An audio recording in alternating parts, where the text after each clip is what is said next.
Tila pinatotohanan na nga ni Bongbong Marcos ang akusasyon ni Sandro Marcos na di umano'y hindi totoong kapatid ng presidente si Amy Marcos. Ayon sa palasyo, mahahalata nga daw kung sino talaga ang totoo nitong ama dahil sa partidong pinagtatanggol nito. Hinala ng netizens na sigurado daw na ang tinutukoy ng palasyo ay ang dating presidente na si Rodrigo Duterte. Ayon naman sa ina nitong si Imelda Marcos, handa umano niyang ilabas ang DNA test na magpapatunay na totoong hindi Marcos si Senator Amy. Narito panoorin ang video sa update sa kaguluhan sa bansa. Pinatunayan na ni Amy Marcos na bangag ang ating presidente. Ulitin ko po ha, sang-ayon sa aking mga kaklase ng 17th Congress dyan sa Kamara, ako talaga ay gustong pulbusin, yan ang ginamit nilang salita, ni Speaker Alvarez, ni Liza Araneta Marcos at ni Bongbong Marcos dahil akong sinisisi sa pulboronic video kung saan pinakita in no uncertain terms na sumisingkot ng cocaine si Presidente Marcos Jr. No? At ngayon, ito na ang kapatid na nagsasabi na talagang addicted to cocaine ng kanyang kapatid. Bukod pa yan doon sa sinabi ni Presidente Duterte mismo nung linunsad ang hakbang na maisog ng Enero ng 2024 na ang kandidatong binanggit niya na gumagamit ng droga ay si Marcos Jr. At yan ay isang ayon sa ebidensyang pinakita sa kanya ng PIDEA nung siya ay mayor dahil sa syudad ng Davao na gumagamit ng cocaine itong mga barkadang Marcos Jr. Bukod pa po ito sa sinabi nga ni Agent Morales na meron siyang confidential agent na nagsasabi na sumisinghot din ng cocaine itong si Marcos Jr. Bukod pa ito sa sinabi ni Cathy Binag na siya ay inalok ng cocaine ni Liza Araneta Marcos. No? Sa tingin ko po, talaga namang pong inaasahan ko na gipitin nila talaga ako. At gaya ni Zaldico, baka nagpadala na rin ng Romanian yan si Liza Araneta Marcos para ako'y tapusin at patayin. Pero naniniwala naman po ako na ang mga bansa dito sa Europa ay talagang itataguyod ang karapatan ko na magkaroon ng asylum at bibigyan ako ng pagkakataon para patunayan kung bakit itong kaso para sa syndicated trafficking ay isang pamamaraan lapang ng pagigipit sa akin. Kasama na yung kaso ko di umano dahil hindi ko pa naman nakikita yung kaso na incitement to sedition na hindi ko alam kung paano nasampayan sa korte nang hindi naman po ako binigyan ng notice ng preliminary investigation at ang preliminary investigation naman po ay is a matter of right lahat ng akusado. No? So sa akin po, ulitin ko, yan po ay panggigipit sa akin dahil wala pong ebidensya na ako'y nag-recruit na kahit sino para pagsamantalahan ang kanilang trabaho. Wala rin pong kahit anong ebidensya na nagpapakita na ako'y nakipagsabuatan sa ganyang recruitment.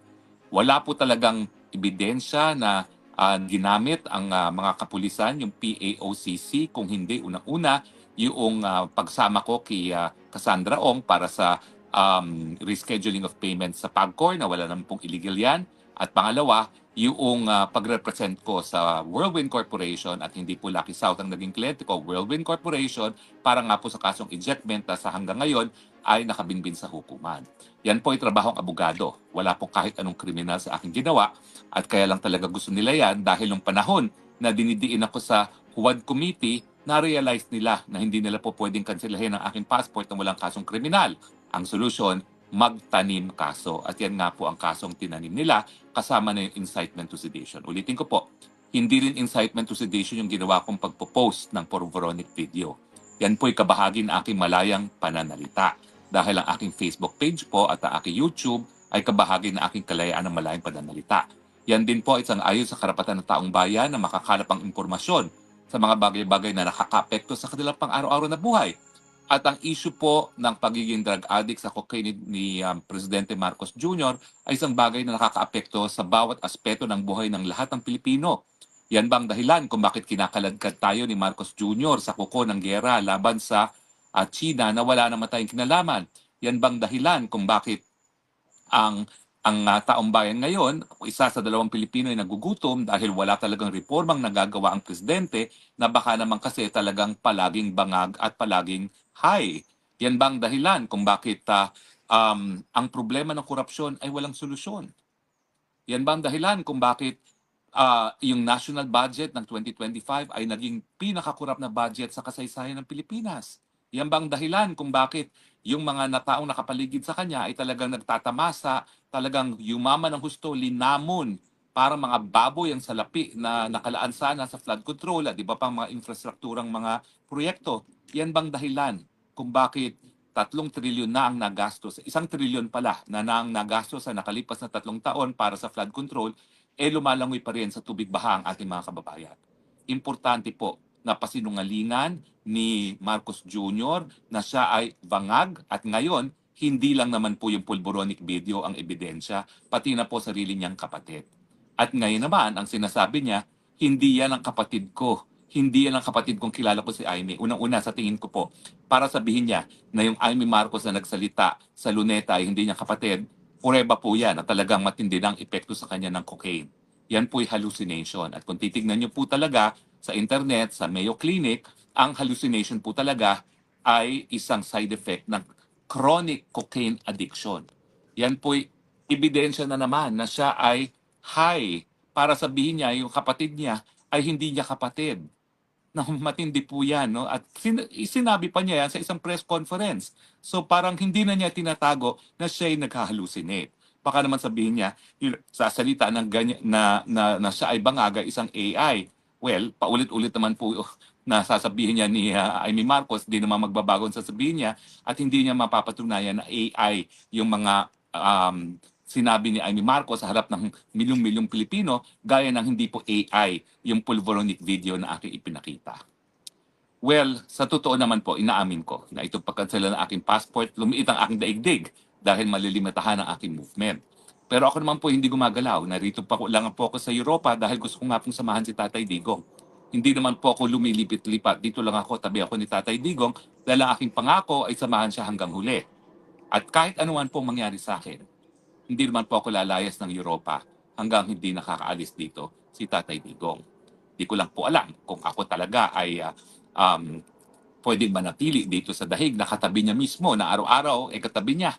Dahil napakalamig naman po ng panahon din, kaya mahibihira na rin tayo makarating dun sa tabi ng kulungan niya. No?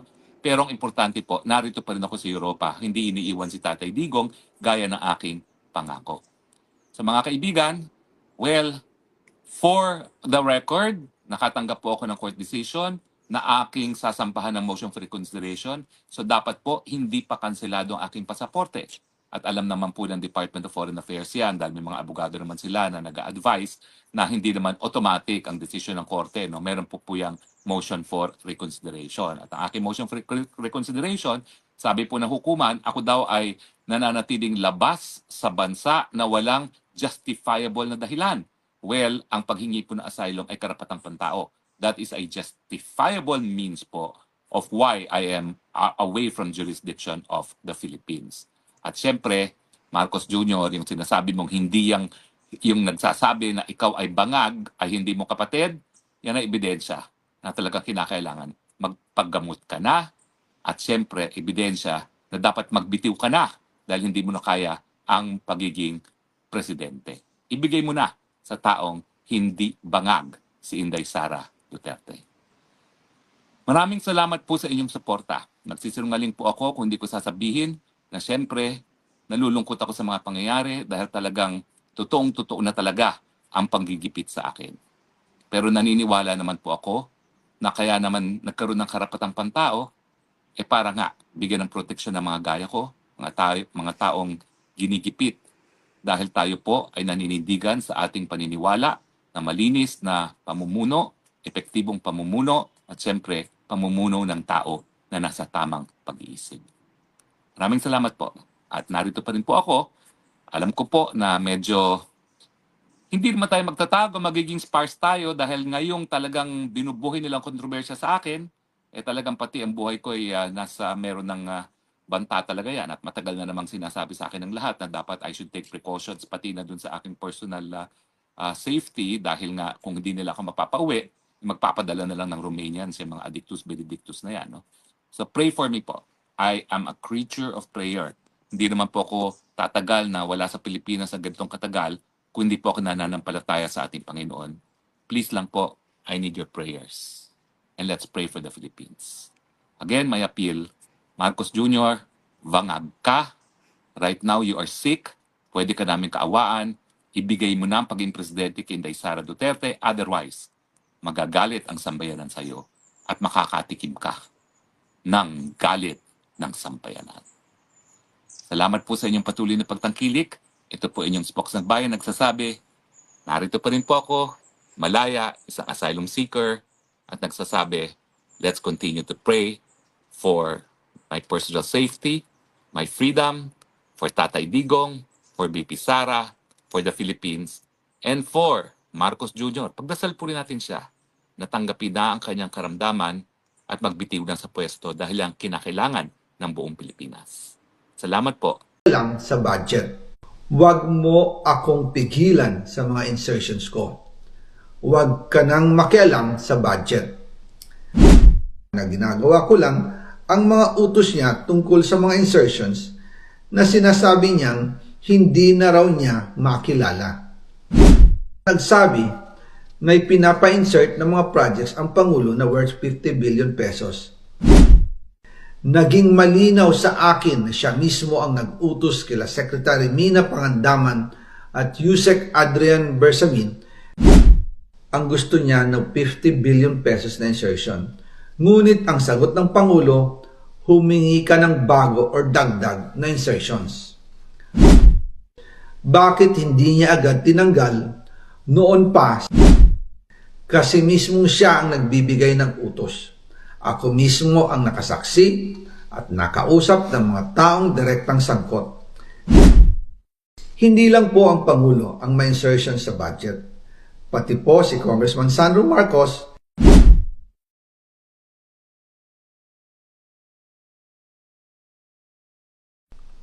Pero kahit na i-deliver na ang 1 billion pesos para kay Pangulong Marcos at kahit na naisama na rin sa 2025 budget ang 100 billion pesos insertion sa pamamagitan ng BICAM Committee, ayon mismo sa utos ng Pangulo, nagagalit pa rin daw si BBM. Kaya noong February 2025, sumulat po ako ng isang confidential letter kay Pangulong Marcos.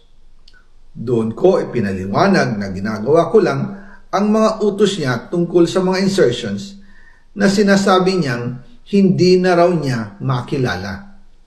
Ilalabas ko po ang sulat ko sa Pangulo kasama ng bidyong ito. Laat je niet neppen. Check altijd je deal met onze onafhankelijke tests en prijshistorie. Word nu lid en krijg de eerste 3 maanden gratis. Consumentenbond. Eerlijk is eerlijk. Si Yusek Jojo Cadiz ang nag-ayos ng aming meeting noong March 2025 sa 1201 Aguado Street, tapat ng Malacanang, Gate 4. Pero sa halip na kumalma ang Pangulo, lalos lang siyang nagalit. Sa halip na itanggi o linawin niya ang tungkol sa 100 billion insertion, pinagsabihan niya kami ni dating Speaker Romualdez at sa akin mismo, diretsahan niyang sinabi, huwag mo akong pigilan sa mga insertions ko. Huwag ka nang makialam sa budget. Dahil sa mga binitawang salita sa akin ni BBM, naging malinaw sa akin na siya mismo ang nag-utos kila Secretary Mina Pangandaman at Yusek Adrian Bersamin na ipasok ang 100 billion pesos worth of projects. Kaya kung hindi talaga totoo na galing sa Pangulo ang utos, bakit hindi niya agad tinanggal noon pa sina Secretary Mina Pangandaman at Undersecretary Adrian Bersamin nang pinaalam ko sa kanya ang 100 billion insertions sa pamamagitan ng sulat? Bakit ngayon lang nila pinag-resign kung kailan nalaman ng publiko ang tungkol dito? And also kinausap ako ni Yusek Jojo Cadiz at nagsabi na ipinapa-insert ng mga projects ang Pangulo na worth 50 billion pesos. And sinabi ko kay Yusek Jojo na meron ng instruction kay Secretary Mina Pangandaman at Yusek Adrian Bersamin about the 100 billion pesos insertion. And sabi niya, kakausapin niya ang Pangulo na kung pwede, doon na lang i-charge ang gusto niya ng 50 billion pesos na insertion. Ngunit ang sagot ng Pangulo, humingi ka ng bago or dagdag na insertions. Doon po nakita at naramdaman na hindi pwedeng sabihin ng Pangulo na wala siyang alam sa mga nangyayari. Kasi mismo siya ang nagbibigay ng utos.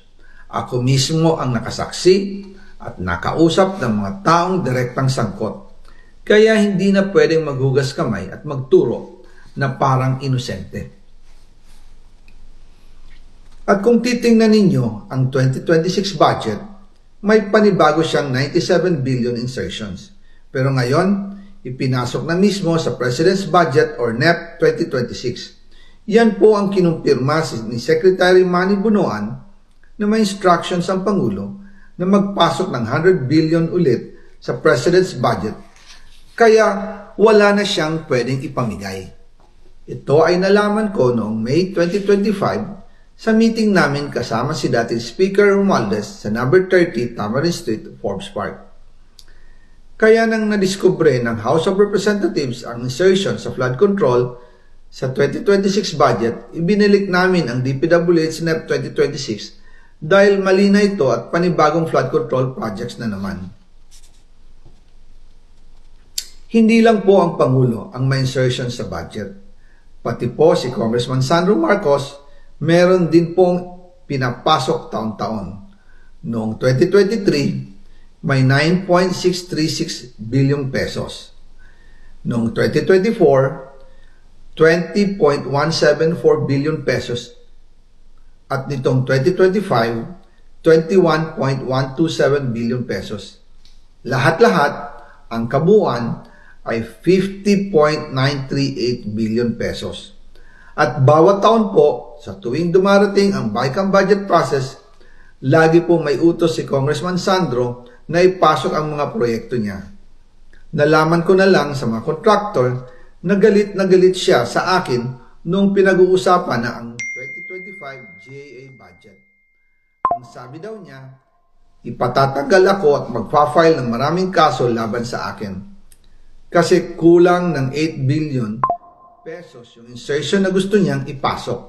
Ang dahilan daw, may mga contractor na nakapag-advance na sa kanya at dahil hindi na ipasok ang buong halaga, kailangan daw niyang magsauli sa mga yon.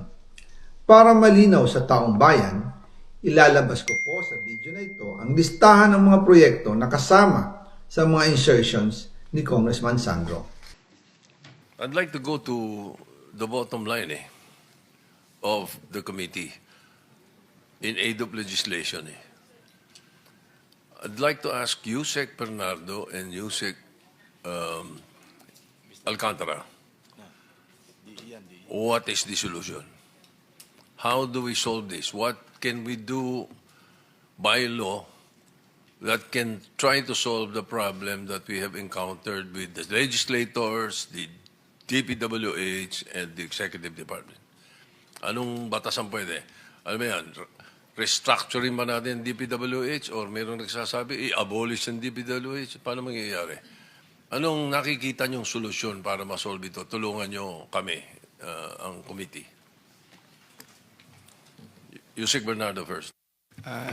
Mr. Senate President, Mr. Chair, ang isa ko pong nakikita na unang kailangan gawin, although I think there's already a procurement law, medyo baguhin po yung sistema ng bidding. Sa akin lang pong palagay, sapagkat dyan po nagsisimula, kaya nakakasiguro. Nung bidding. Bidding po, Mr. Senate President. In shortcut terms po, I think, because initially po, ang bidding po, nagiging problema po niyan, parang later on, the back has the full power and authority para magawa po lahat yung gusto nila. Kasi sometimes contractors are being disqualified. Meron po mga proseso na madali nilang magagawa. Kahit po hugutan lang ng papel, may post-evaluation, etc. Pero ang maganda po dito is that kailangan po siguro mabigyan yung mga contractors ng leeway kung paano din magkakaroon ng modification sa bid later on. But it's not a bidding po sa akin pong palagay. Sa akin pong palagay, Mr. Senate President, Mr. Chair, siguro po parang gawin, parang auction yung project na present. Open po. I mean, pagka po ito'y with the presence of those qualified contractors, given the project name and then the ABC, the approved budget for the contract, personally po, contractors can make like an auction na magkano proyekto, 100 bilyon. O ikaw, contractor A, magkano ang bid mo dyan? Siyempre po, legalan na po lahat yun. Present po sila. Pagka po sila nag-offer, personal po, nandoon na po yun. Wala na pong kasi of course, before the auction, their documents must already be, nakita na po lahat. Parang they are really qualified for the project and they can be included in those possible auctioneers. So, pwede po siguro yung ganun. Para, pagka po ganun, wala pong nakasisiguro na sa bidding. Maaari pong... Oo. Yes po. Oo. Mr. Chair. Importante rin na yung pick-up, malinis yung mga magbibid, hindi ba? Yes po, Mr. Chair. Ang sabi ko nga po, contractors could have been qualified and with their status regarding their experience, etc., etc. And once qualified, they can be included in the auction. Pag nag-auction ba, bidding, open, ganyan, mawawala yung 3% ni Kamote, 2% si ganon. Open na Mawawala po. yun, Open na po, Mr. Chair. Okay Sapagkat hindi na kailangang suhulan yung mga tingin ko po, mahihirapan na po nilang magawa yung gusto nila kasi anybody can just join the bidding. Mr. Chair, Yeah. with the indulgence Senator of the Torres Senate President, recognized. Yusek Bernardo, maganda ho yung panukala ninyo, pero minsan ang problema po, yung mga district engineer, mga politiko po ang naglalagay. Me and you, alam ho natin yan. I mean, it's been the practice. Ilalagay ni congressman yung kanyang district engineer dito. Kagaya ngayon ni ito, pag nasibak ito mga ito, di may papalit. Bata ni ganito, yung bata-bata system. Kaya, yung sinasabi yun ninyong bidding, syempre, gagawa ng paraan din ng district engineer na para hindi manalo yung iba. Kasi nga, siya may utang na loob, tapos pondo pa ni congressman, tapos tao pa siya ni congressman. Di ba? Paano yung... wala din eh. Kaya kahit sabi mo na lowest bidder, things like that, may auction. Pero kung bata ni congressman yung district engineer, yung assistant district engineer, na siya ang naglagay dyan, inalagaan niya from pinaka-lowest ranking na engineer sa DPWH, tumaas nilagay niya sa pwesto, di ba? How do you address that, Yusek? I think, Mr. Chair, pagka po naka-open talaga to sa public, kahit po kung sino mang appointee po ng congressman or whoever na tinulungan ng congressman, hindi po siya pwedeng makialam doon dahil pagka po nasa sistema ng ganun and all those auctioneers are qualified, already have been pre-qualified, ano po sila, ibig sabihin may capacity po sila, may experience po sila, financially capable, and they did those projects ng nasa proseso. Wala pong makakakwento kasi kahit sino po pwede sumali basta qualified. Mr. Chair, with the indulgence of the Senate President again, may ginanda ba nung ginawa itong, I don't know kung kanino administrasyon, na RD po pwede na mag-decide ng bidding pag 150 million or less ang proyekto. Otherwise, dapat sa main office. Pero meron yatang, I don't know, pero I've read it na 150 pwede na mag-decide ang RD. And then, may bibigay niya kung kanino contractor. Dapat bang alisin na ito? Dapat main office na lang mag-decide na 150, 100, dito ang bidding, ito yung one. Kaysa sa, kasi I'm sure if i-favor ng regional director, Yusek. Babalikan ko po yung kwan. Sa naalala ko po, it was during the time of Secretary Mark Villar when we increased the capabilities of district into 100 million. Later on po, nung panahon po ni Secretary Bunoan, I think it became 150. While in the region po 300, naging 400 million na po ngayon ang capability. But that does not guarantee po that the regional director can just tell the BAC na ito manalo kung naka-auction pong ganon. Sapagkat ang BAC po, it's a different, although sinasabi natin na tao din ang director yan, tao rin ang district engineer. Pero po pag may committee po at nasa publiko po ito, nakikita po ng lahat ng tao. At kumbaga sa auction po yung nagtatawaran, wala na pong dayaan doon sa akin pong palagay. Pero how will you address, Yusek, yung kagaya ng ginawa ni Diskaya, 4 na kumpanya, St. Gerard, St. Timothy, pagsasalihin niya lahat yung 3, 4. Tapos kunwari sila lang naglalaban-laban, wala talagang actually nakalaban. How will you address that naman? I mean, walang alam yung BAC na isa lang pala ang may-ari ng kumpanya na yun. Kasi may mga balita ako na iba-iba, or mag-uusap-usap, magkakaibigan na kontraktor. Sali ka dyan, meron ka 1%. Pag natalo ka, etc., ako nang bahala. How do you address that again? Case po ng mga diskaya, I think, parang naging ano lang din po ng DPWH yun, ng ibang mga ano na hindi nila tiningnan mabuti na itong mga ito isang kumpanya lamang. Actually, talaga pong bawal yun eh. Hindi naman po pwede. Kahit dalawa lang po ang magkalaban na isang kumpanya bali ang may-ari, hindi po pwede yun eh. So, bawal po talaga yun. Ngayon, sa pagsali po naman sa bidding, bakit po nila makukuha niyan kung sakaling lahat naman ng qualified sa buong Pilipinas? At halimbawa po, nasa Metro Manila yung project. Kahit po taga Region 3 na qualified talaga, pwedeng sumali. Hindi po malilimitahan ang mga contractors dito. If earlier, there could have been some evaluations of these contractors and anybody can join if they are qualified. Okay. Okay, that's one way of trying to address it. Isa sa mga pwedeng solusyon natin, open bidding. Engineer Alcantara, kayo naman. Mr. President, Mr. Chair, I agree po dun sa sinabi niyo, Bernardo, pero meron pong siguro dapat mag-add po tayo ng additional ruling regarding mga contractor. Kasi po, halimbawa po open bidding. I think the DPWH cannot control naman po fully kung sa labas naman po mag-uusap lahat yung mga contractor na yun eh. Pwede po sila mag-auction na, o ikaw, ito lang sasabihin mo during the auction. Maganda po yung suggestion ni Yusek Bernardo po. Ang ano lang po, siguro sir, ma-implement, dati po kasi pag 2 beses kang natalo, may 2 strike o 3 strike policy po kami. Yun po siguro dapat higpitan po doon. Halimbawa po, nag-join ka po sa bidding, natalo ka po ng 3 beses. Medyo ano na po yun parang questionable na po bakit natatalo ka lagi. So doon po nagkakaroon. Siguro po, higpitan lang po yung implementation ng 3-strike policy. Actually, meron na po dati po sa DPWH po noon. Para hindi po laging talo kung sino man po yung nagpapatalo. Ganun po, na lumalabas na loser. Yun po yung maiano ko, Your Honor. Kasi po nag-uusap, may mga contractors association po, bawat lugar, may possibility. Hindi ko po sinasabing baka lang po, may possible na sila lang din po mag-uusap. So, makakapag-bid din po sila ng kanya-kanya.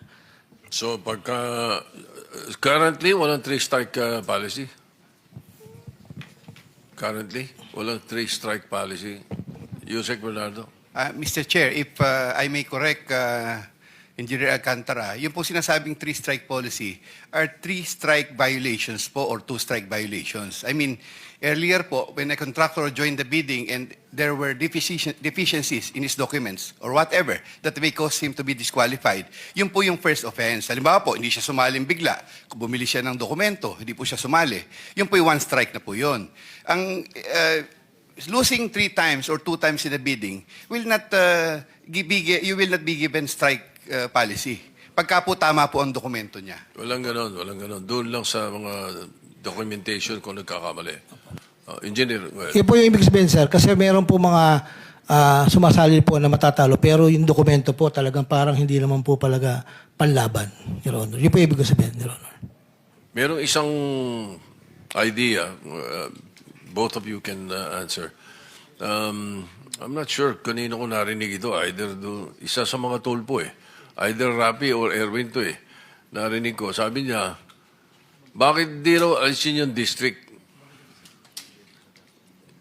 Di wala nang kontrolado congressman. Ilagay na sa regional. Or lakihan yung, or itaas yung district into the regional. Ano tingin niyo ron?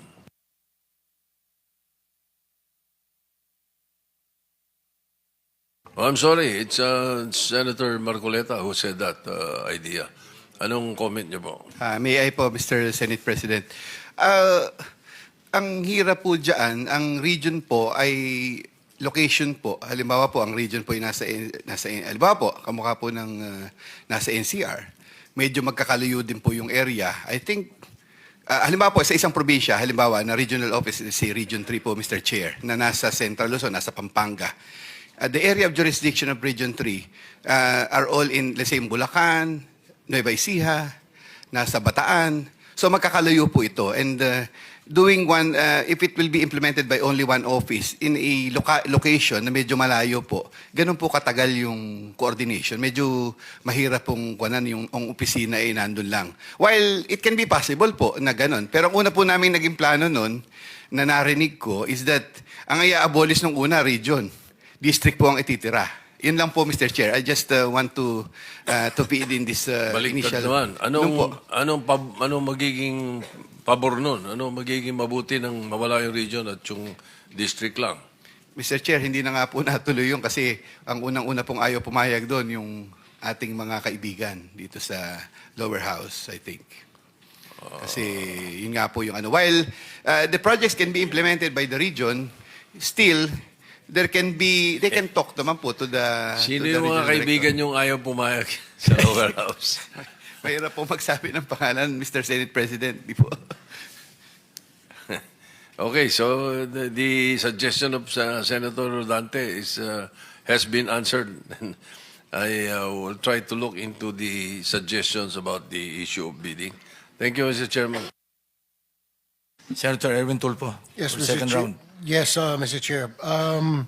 Tatanong ko lang po itong district engineer natin, sila Engineer Alcantara, JP Mendoza, and si Bryce. Do you think reshuffling now ng mga district engineer makakatulong yon pag ni-reshuffle nationwide? I mean, alisin na. Kasi bata-bata system ang nangyayari dyan eh. Hawak ng mga district congressman, yung mga district engineer. Pag i-reshuffle kaya, do you think makakatulong ito, Engineer Alcantara? Your Honor, sa palagay ko po, case-to-case basis po, no? Halimbawa po, kung talaga naman pong mapoproteksyonan ng department, yung mga district engineer, let's say po, yung sinasabi nga po ng ating Senate President at ni Chairman na ito utos ng ganito, utos ng ganito. Kung maninindigan naman po talaga, kasi po ang worry lang po talaga ng ibang district engineer pag hindi po papalitan po eh. Kung madedepensahan po kami ng department, you can stay as long as you're in within the policy of the department. Palagi ko po mas okay po yung ganun. Rather than doon po sa i-reshuffle po, pwede rin po. Kaya lang siyempre po, kung dadating din sa ibang lugar, at ganoon din po yung magiging mangyayari, Your Honor, hindi po magiging functional din po. Nilipat po sa ibang lugar, ang nasusunod din po yung nandun, hindi po magiging effective yung pag-shuffle. Siguro po, ang pinakamaganda po, para personal ko lang to, Your Honor, kasi po kadalasan pag nagagalit yung pupunta sa department, palitan itong DE, ganito, alisin. Siyempre, nangangamba naman po yung mga ibang DE na malayo o maalis po doon sa Kahit hindi siya ang naglagay ng, say, kahit hindi inilagay ni congressman yung district engineer, pwede siya pumunta sa DPWH main office at sabihin kay secretary, palitan mo ito. That's how powerful they are? Or pagbata niya lang hindi sumunod? May mga ganong cases po, pero hindi ko po, I cannot speak for others po, Your Honor. With your indulgence po. Engineer Bryce, do you think? I mean, we'll find a solution dito para maiwasan na itong mga ganitong klaseng activity. Do you think mas maganda i-reshuffle yung mga DE para hindi nagkakila, hindi walang affiliation, friendship, ika nga, na benefactor, yung mga DE, syempre, tataro na utang na loob sa congressman? Tingin ko po mas makakatulong po yung suggestion ni Boss Henry. Yung kailangan po panindigan ng department na kung tama naman po yung ginagawa ng district engineer through the policy of the department is hindi siya pwedeng tanggalin ng basta-basta ng politicians po. Engineer Mendoza, you agree? Pag hindi mo sinunod yung gusto ni congressman na ipanalo yung kanyang kontraktor, masisibak ka sa pwesto? Depende naman po yun, sir. Kumbaga, nire-recommenda po yun ng may mga sitwasyon naman po na nirekomenda ng congressman yung contractor. Minsan, dumarating din sa punto na nung dati po, nagkakaroon din ng labanan sa bidding. meron naman din pong mga punto na yung kung sino yung nirekomenda, yun yung nananalo sa bidding. Let me go to Yusek Bisnar. Former DPW Secretary Bonoan allowed delegating the authority of district engineers to procure, implement, and approve the plans, programs of work, and approve budget for the contract. Wala pa bang inaalis, hindi pa inaalis ito ni Secretary Vince Dizon o binago na ito? Kasi parang lahat binigyan ng authority and district engineer. Procurement, implementation, approval ng plans, program of work, approve budget for the contract. If nakita na ba ito? May plano ba si Secretary Dizon na alisin na ito? Mr. Chair, I think yun po ang plano po ni Secretary Vince. Aside po sa pag-reduce nung threshold na nabanggit po kanina, from 400 million to 200 million ang region, and then from 150 to 75 million. Kasama na rin po yung ibang safeguards na na-mention niyo po, Your Honor. At present system, who checks the splitting of plans? Yung plano. Dito sa splitting of plans and POW for critical infrastructure projects to phases just to fit the delegated authority of the concerned implementing office. Nakalagay dito po, shall not be allowed, pero ina-allow po ito. Your Honor, lahat po ng plano ng lahat po ng projects, proposed projects, lahat po yan ay dadaan sa under the office of the USEC for planning, Your Honor. Okay.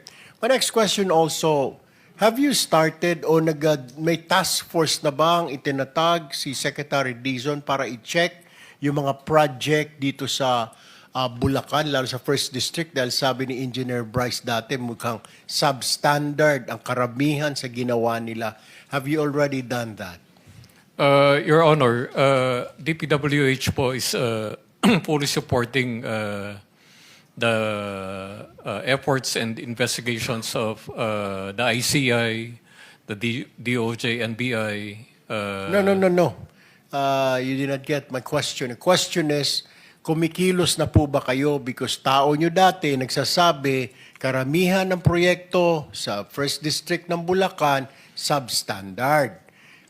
Be it vertical project or horizontal. When you say vertical po, mga building po yun, mga eskwelahan, mga hospital. Paano kung earthquake, tinamaan tayo ng earthquake, baka intensity 6 lang, durog na yung building dahil substandard po. Chinek nyo na po ba? Alam mo, usong-uso ngayon ng earthquake sa buong Pilipinas. Have you done that, DPWH? Yes, Your Honor. Aside po doon is panay bagong officials po from Central ang nilagay po dito sa 1st District Engineering Office. And together with the other agencies, kami po ay nag-inspect ng lahat po ng proyekto. We started po with flood control projects and then going towards the other infra projects of the department, Your Honor. Siguro kailangan ho natin, Yusek, bilis-bilisan na pag-i-inspect, lalo na po, okay lang po yung kalsada substandard po yan, madudurog, masisira, magka-crack. Pero pag building po, inexcusable po yun. Pag may earthquake at naguho, lalo na po eskwelahan, may mga bata, may pasok, bigla hong gumuho dahil may earthquake. Kahit anong tabon yung training natin na duct and cover, pag bumagsak na po yung bubong, kisame, so dapat itong ma-check natin because your former engineers told us before na he believes na substandard ang karamihan ng mga proyekto nila doon sa 1st District. So you have to do it quickly, Yusek Bisnar. Kasi nga po, mukhang eto na yung mga earthquake, linggo-linggo. Hindi pa natin nararamdaman dito sa Luzon, salamat naman sa Diyos, pero sa other regions, nararamdaman na. So, I think kailangan po ninyong bilis-bilisan na magkaroon ng inspection and to certify na pwedeng gamitin yung mga building na itinayo nila doon sa First District? Yes, Mr. Chairman. All right. Now, isa pa hong question ngayon. Kanina natanong na po ito ni Senator Ontiveros. Ito pong DENR, tungkol nga po doon, naging issue na pagtatayo po ng kabahayan doon sa kabundukan sa Cebu.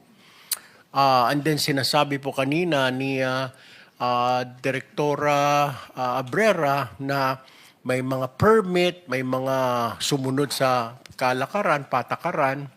Pero paano ho yun? Paano natin papaliwanag sa taong bayan na kabundukan po yung magtatayo tayo ng bahay doon? Kahit na sabihin natin pinag-aralan, may mga studies tayo doon.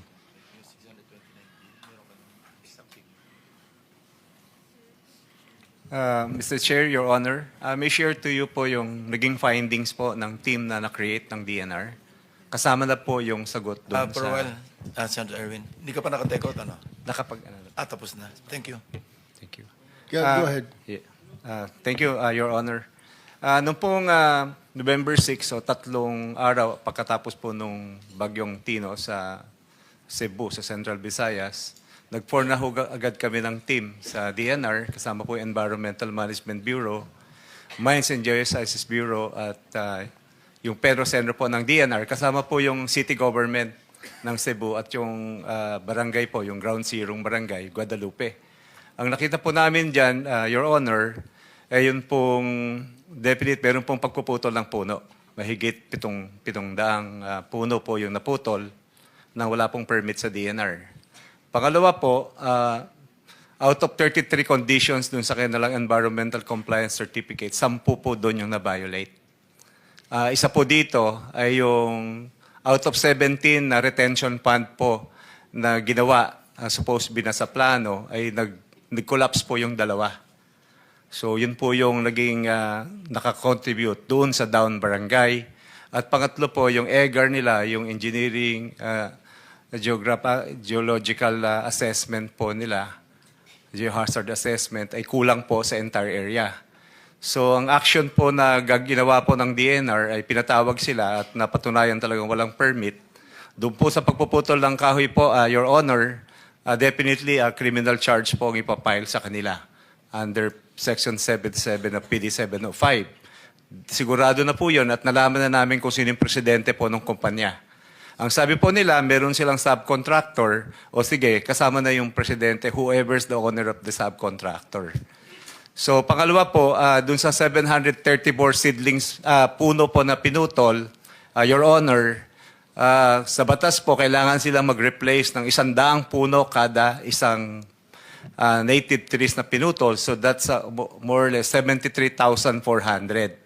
At kami po sa DNR, hindi po kami papayag na seedling ang kanilang ipalit, kailangan puno sa puno.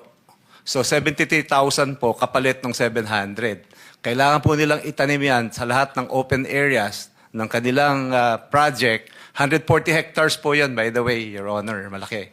So kailangan itanim nila yan. Kung sobra yon, pipili po kami ng mga katabi o yung mga kabundukang malapit doon para doon itanim. Sa kanila po yung gastos. Para po doon sa na-breach, kailangan pong i-repair nila yun po. At para po sa kaalaman ng committee at ng publiko po, stop po ngayon ang operation ng Monterasas de Cebu. Meron na pong notice of violations at stoppage order. At I can assure you po, as of Wednesday, hindi na po sila mag-ooperate. Except yung i-repair po yung nasirang detention fund at saka i-dissolve po nila kasi baka bumalik po yung bagyo po. So, yun po yung gagawin. Kailangan may instant forest sila. At hindi po yun malilip. Wala pong gagawin. Ang ngayon po naman, Your Honor, yung assurance po ng tanong nyo, paano naman po yung mga development. Ang pagkakamali po kasi, Your Honor, pag na-issue ng ECC, akala nila permit na yan. Assurance, nakalagay lang sa wall nila, may ECC na ako, mag-operate na ako. Mali po yun. Kasi yung ECC po, may set of conditions yan. Kaya po dapat sila, isa-isa po ay tinitingnan nila kung sinusunod ba nila yung Environmental Compliance Certificate. Meron pong Pollution Control Officer, lalo na po ito, napakalaking kumpanya nito. Natitingin po dun sa isa na condition po. Para naman po, kahit na itong land development, unfortunately, Your Honor, Titulado po itong 140 hectares. 118 titles po ito na nabili ko siguro ng kumpanya, pinagdikit-dikit nila at dinevelop po. At for legislation purposes, gusto ko pong i-share na meron po kasing batas, Your Honor, Presidential Decree 1998, signed in 1985, na ini-exempt po ang Cebu at ang Benguet na those lands more than 18% slope can still be categorized as alienable and disposable. Kaya po pala marami ding development yan na titled property, even though you can see, napakataas na niya na, bakit titulado pa yan? So yun yung siguro, and these are all titled. What we can do is just to be very strict in terms of monitoring because we cannot prevent them from developing the area into subdivision. Kaya lang po, Your Honor, tama kayo. Dapat bantayan natin ho ng mabuti at sila naman ho, being responsible, should also be doing their, their part para po naman ma-maintain. Kasi this is where they're going to do their business. Nasa taas po sila kasi. So, yun po, kasi talagang mainit po yung tao po, Your Honor, sa Monterrazos de Cebu. Pero I can assure you po, kaya lang we cannot show it dito po sa atin, but we can submit it to you, na doon po sa mga nabaha. I'm not saying na hindi po naging contributory Monterrazos de Cebu. Pero ito po, example lang po. Doon sa grabe po, yung patong-patong yung mga sasakyan nakita natin sa Villa del Rio, under po ng Butuanon River. Ang distansya po ng ilog ng Butuanon is 8.39 kilometers from the Monterrazas. At yung pong Pulang Bato, 9 kilometers. At yung Mandaue po is 8 kilometers away. Hindi pa namin sinasabi na walang naging pero may naapektuhan po doon kasi pinag-aralan namin yung watershed, hindi talaga directly makorelate doon sa naging matindi ang bahaan. Pero ano po yung instruction ng aming kalihim? Ini-evaluate na po namin lahat ng land development dito sa Cebu. Unfortunately, marami po talagang development sa highland areas kasi this is where siguro maganda po yung Let me cut you there, Yes po, Your Honor. Mr. Salak, right? Yes po. Meron ba kayong kasama dito from DNR main office? Meron ba kayong kasama other than Region 7? Wala ba kayong kasama from the main office dito? Kasi I would like to bring to the attention of the committee, kakaproblema rin ho tayo over the weekend. Well, hindi naman problema. Actually, papasalamat mga taga Luzon because of the Sierra Madre. Medyo nabasag yung lakas nung nabawasan yung lakas ni Uwan. Had it not been for Sierra Madre, sigurado po mas maraming fatalities, marami ho nawasak. Unfortunately, may mga development na po. Okay, may mga mining, may mga logging. Hindi ko alam paano na-aprobahan yung isang mining company doon. At dahil mukhang ang sabi ho sa akin ng isang tiga DNR, sir, nakapasok po yan kasi nasa gray area siya. Wala siya doon sa protected area. Kasi pala po, ang ginawa ho ng may mga batas tayo na para sa Cagayan o Isabela lang po yung protected area. Pero other than that, yung mga lugar, wala po siya. Quezon, Vizcaya, Ecija, pati yung po dito sa may Montalban. Yung taas po dyan, Sierra Madre din po. Hindi na po, ang reklamo ni Senator JB, dati nakakaakyat sila, nakakabisikleta sila dyan. Ngayon may mga gwardiya na. Ang gusto ko sanang tanungin sa tiga DNR, pinag-aaralan nyo na po ba ito? Kasi tuloy-tuloy po yung development. Napakalaki pong portion na nakalbo na ng mining company na yon. So, and affiliated po yata sa Nickel Asia po yun. So we need to study this. Tapos marami po mga illegal logging. At saka logging mismo. That's what we have to watch siguro. Hindi lang po ito sa kwan. Bago po siguro, kailangan ho tayo, dapat hindi yung reactive tayo, dapat proactive ho tayo. Kasi yung mangyayari, kagaya niya, yung sa Las Terrazas niya, pinag-aralan ngayon pa lang, pero sana nakita na kaagad dyan. Kaya mismo nagsabi, may mga violation, may mga pinutol na kahoy. I'm sure may violations dito mining company na ito. Kalbong-kalbo, yung ibabaw ng Sierra Madre, doon sa may Isabela side eh. Tapos may mga logging companies. Tapos may mga resort na po ngayon dyan sa may Montalban. Ginawang lagyan ng mga swimming pool, subdivision. Baka pwede parating ho ninyo siguro sa DNR main office and gusto ho namin ng report. Kailangan ho, we have to protect the Sierra Madre, Mr. Salak. Yes, Your Honor. Pararating po namin. That's all for me, Mr. Chair. Before I recognize the next interpellator, Senator Risa, no? Meron lang follow-up question kay Undersecretary Bisnar. Meron bang progress report yung inspection nyo ng mga ghost projects, flood control? Initially, meron kayong nakitang 421, di ba? Out of 8,000. Yes, Mr. Chair. Okay. Ang total nito, 29.7 billion. Yes, Mr. Chair. Okay. 2023 hanggang 2025, 1.001 trillion. Meron ba kayong follow-up inspection sa iba pang mga flood control projects? Mr. Chair, let me clarify. Yung figure po na 421 came from the combined inspections po ng AFP, PNP, DepDev, Yeah, I know. and recently po yung DNR. With DPWH, di ba? Initially po, wala pa po yung DPWH doon. Initial field validation pa lang po yun, Mr. Chair. And then yung second part po, which was taken over by the ICI, doon na po kasama yung mga engineers to do the technical inspection and assessment. Based dito po sa magiging reports po nila, ito po yung magiging basis for the filing of cases, Your Honor. Yeah. So nag-increase ba yung 400? Actually, 420. Kasi yung office namin, nung nag-validate kami, meron double entry. So binawas namin, instead of 421, 420 lang yung ghost projects.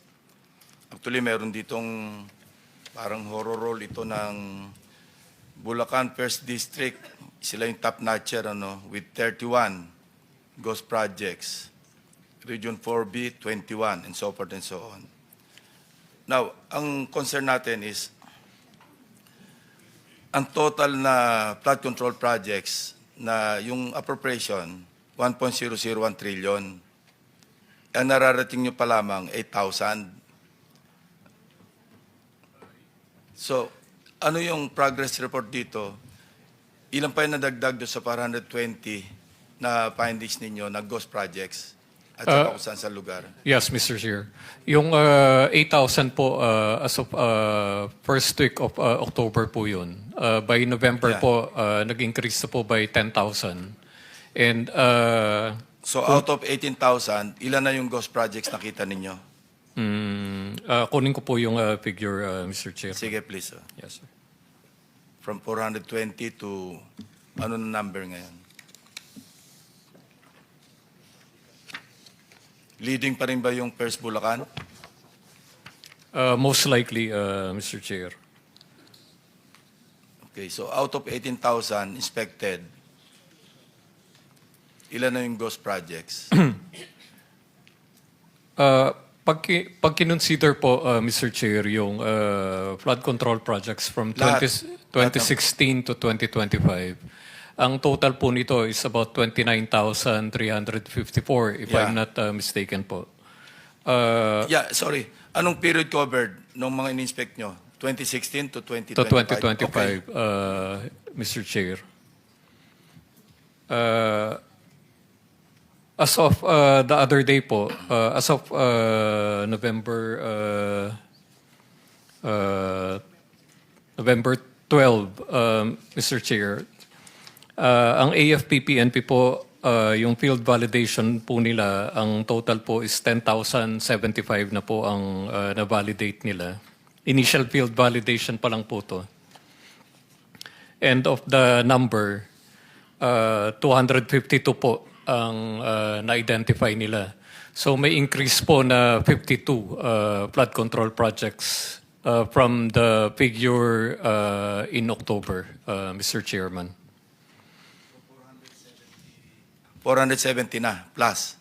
472 kasi kung 420 plus 52, so 472 na yung ghost. Yes, Mr. Chairman. Magkano total nun? I don't have the figure, Mr. Chair, pero ipakuha ko po. Yeah. So at the rate na nag-increase yung numero, pwede nyo ma-project, hindi ba? Yung rate of increase? Yes, Based on the base number, compared do sa ghost projects, anong rate of increase? Kung pagbabasehin yung initial na 420 out of 8,000. I will have my staff check on it, Mr. Chair. Let me just report. Alam nyo, kaya ako interesado, gusto kong makuha yung cost. Kasi Yes. pwede magbase rito yung DOJ, doon sinasabi lang restitution. Kasi kung ghost, wala talagang pumasok. Lahat pumasok sa bulsa, ghost eh. Di ba? Yes, Mr. Chair. Kung ano man yung legend nung pumasok na pera, pero sa bulsa pa rin ng private yun, wala napunta sa gobyerno para sa actual na flood control project.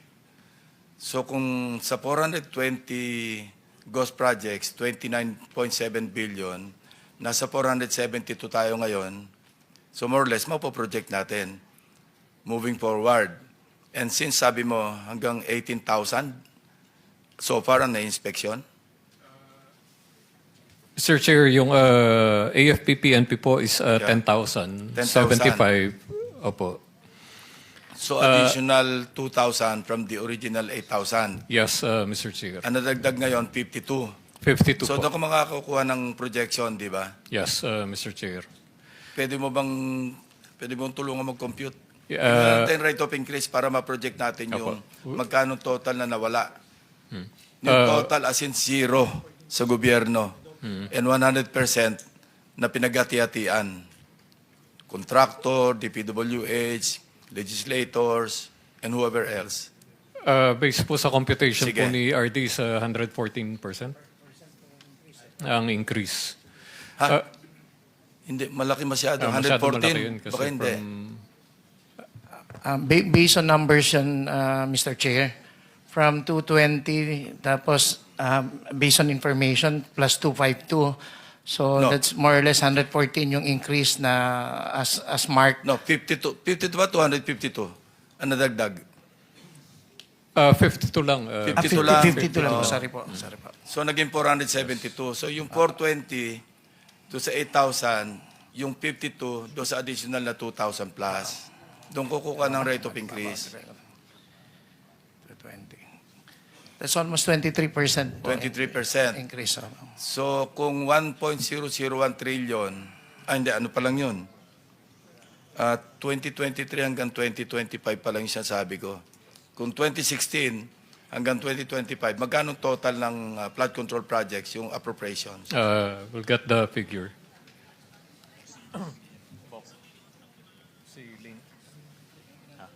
Then government should be getting back that amount at least. Hindi pa natin binibilang yung substandard. Di ba? Kung ang nawala na 29.7 do sa 420, tapos naging 472, doon tayo mag-compute kung magkano sisingilin natin do sa mga kakasuhan natin.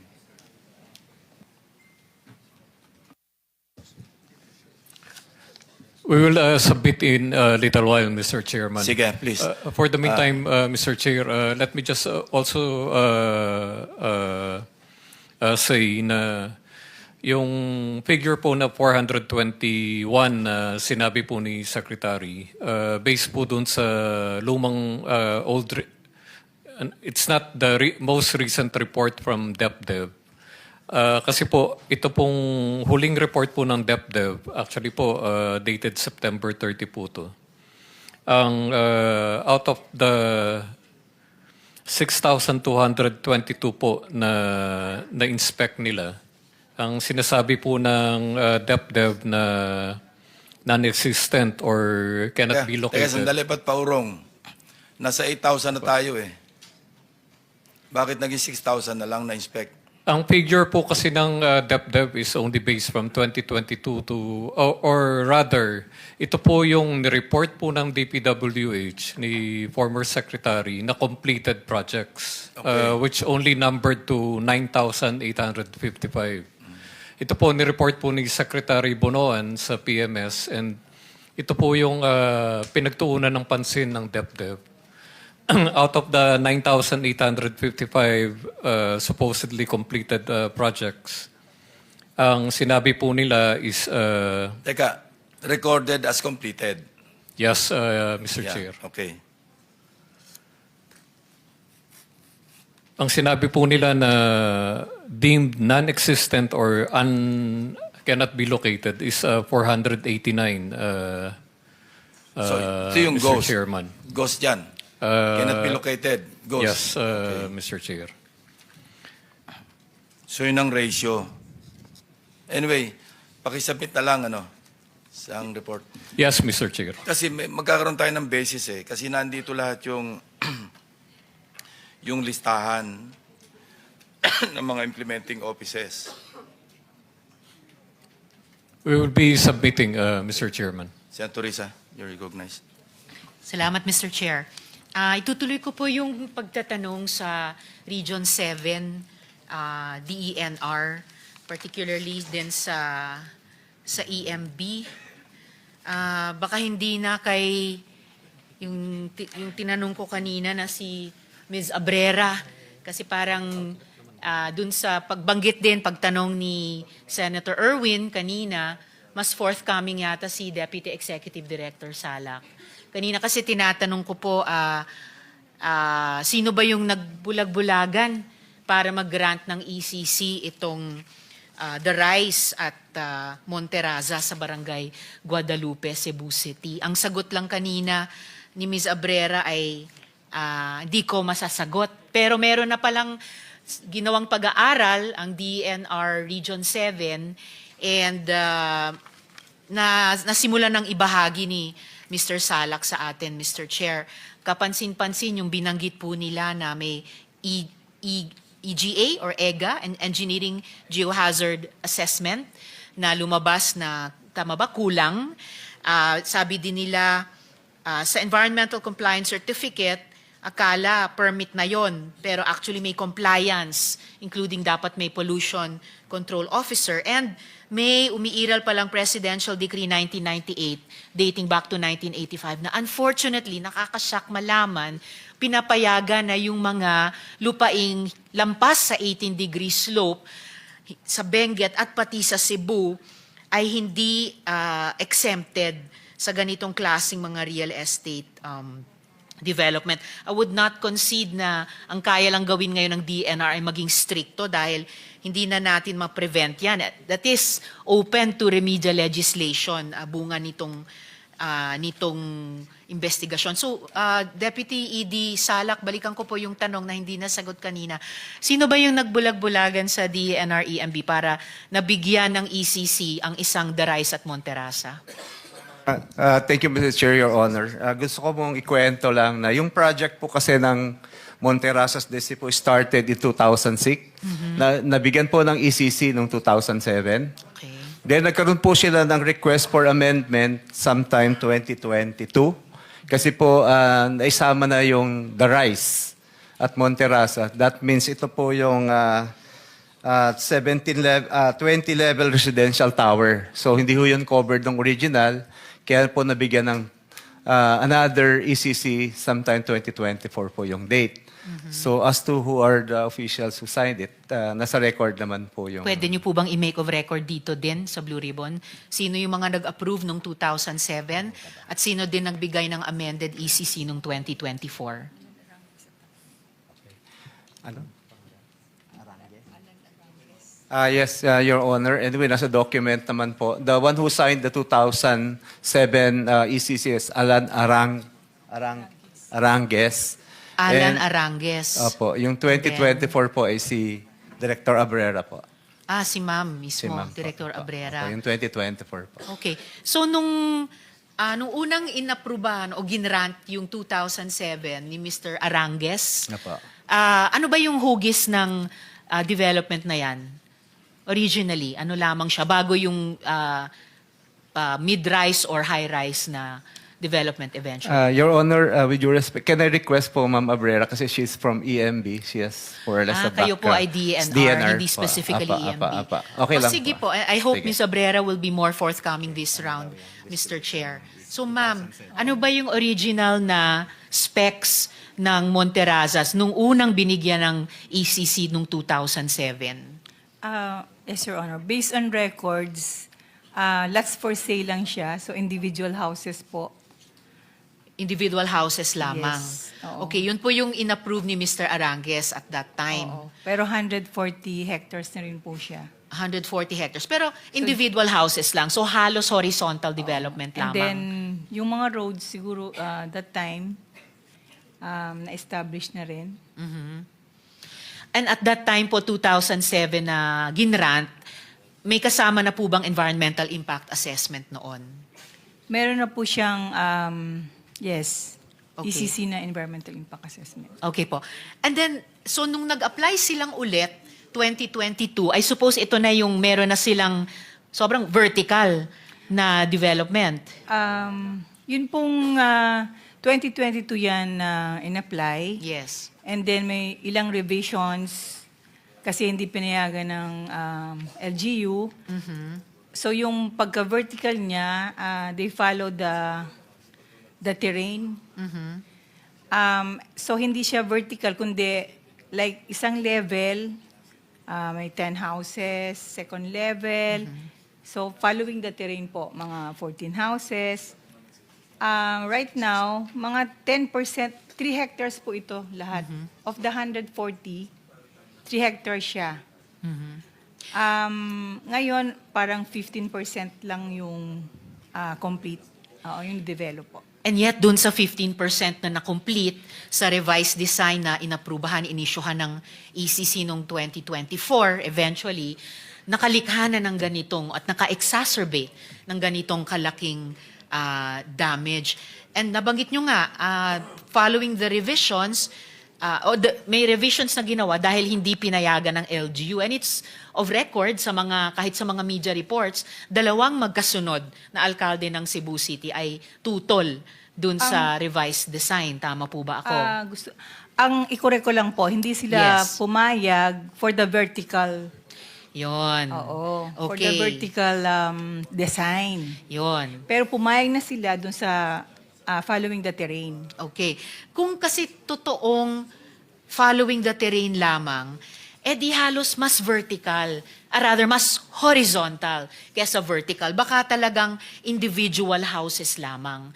Pero ang mainit, di lang sa mata, sa damdamin ng mga kababayan natin dun sa Cebu, ay yung masyadong ang vertical, yung multi-level na structure na itinayo doon. Na kahit 15% lamang siya completed, nakalikha na nga ng ganyang kalaking damage sa paanan niya. So paano po nabigyan ng revised ECC noong 2024, ninyo po, Ms. Abrera, kung ganyan po yung design? Hindi siya, kumbaga, hindi siya following the terrain. Following the terrain kung ginagaya yung bundok kasi mataas. Hindi, ilang floors po yung nakikita po natin ngayon kahit sa post-typhoon photos Parang isang floor ng pa lang Monterasa? yun. Isang floor or 2 floors. Ma'am, ano po yung nakikita po natin sa balita na several floors na Ay, supposed to hindi be po. may water catchment facility sa paanan niya, but instead, ang naging water catchment ay yung nasa paanan ng bundok. Saan siya itinayo?